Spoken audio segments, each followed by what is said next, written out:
Сәлем достар, қалайсыздар? Бүгін сіздермен мен Базаркүл қазы жасауды үйренеміз. Бүгін жолдасым бір жілік ет алып келген екен. Етті сағылдатып шығарында соларды тұздауға кірісіп кеттім.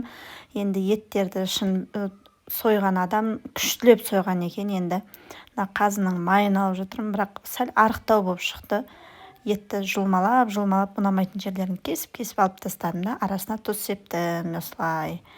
И бір маған ұнаған сойған адам прям сүйектерін ортасынан бөліп әдемі қылып жайғап беріп жіберген екен. Мен тек қана арасын кесіп тұз салып қойдым.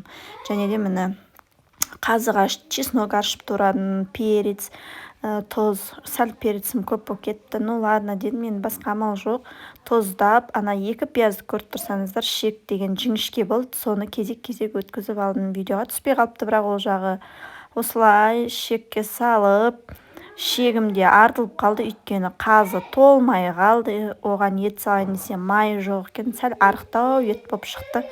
Сойып алып келген соғымыз сәл арық болып қалды. Менімен болғандарыңызға рахмет.